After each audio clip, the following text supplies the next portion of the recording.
ಮಹಿಳೆಯರ ಮೇಲೆ ಸಂಸದ ಪ್ರಜ್ವಲ್ ರೇವಣ್ಣ ನಡೆಸಿದ್ದಾರೆ ಎನ್ನಲಾದ ಲೈಂಗಿಕ ದೌರ್ಜನ್ಯ ಪ್ರಕರಣದ ತನಿಖೆಗೆ ರಾಜ್ಯ ಸರ್ಕಾರ ರಚಿಸಿರುವ ಎಸ್ಐಟಿಗೆ ಇಬ್ಬರು ಮಹಿಳಾ ಐಪಿಎಸ್ ಅಧಿಕಾರಿಗಳನ್ನು ನೇಮಕ ಮಾಡಲಾಗಿದೆ.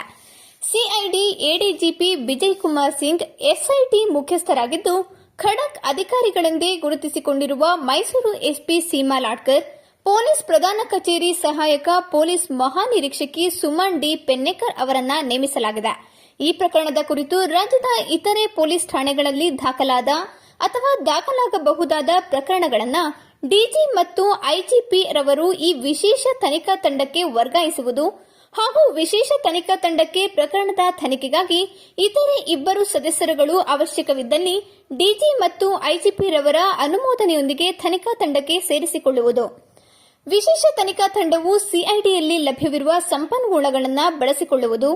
ಪೊಲೀಸ್ ಮಹಾನಿರ್ದೇಶಕರು ಸಿಐಡಿ ರವರ ಮೇಲ್ವಿಚಾರಣೆಯಲ್ಲಿ ಈ ವಿಶೇಷ ತನಿಖಾ ತಂಡವು ಕಾರ್ಯನಿರ್ವಹಿಸುತ್ತದೆ. ಎಸ್ಐಟಿ ತಂಡವು ಈ ಪ್ರಕರಣದ ಸಮಗ್ರ ತನಿಖೆಯನ್ನ ನಡೆಸಿ ತನಿಖಾ ವರದಿಯನ್ನ ಮಹಾನಿರ್ದೇಶಕರು ಮತ್ತು ಆರಕ್ಷಕ ಮಹಾನಿರೀಕ್ಷಕರು ಬೆಂಗಳೂರು ರವರ ಮುಖಾಂತರ ಶೀಘ್ರವಾಗಿ ಸರ್ಕಾರಕ್ಕೆ ಸಲ್ಲಿಸತಕ್ಕದ್ದು ಎಂದು ಒಳಾಡಳಿತ ಇಲಾಖೆ ಅಧೀನ ಕಾರ್ಯದರ್ಶಿ ಎಸ್ ಅಂಬಿಕಾ ಆದೇಶಿಸಿದ್ದಾರೆ.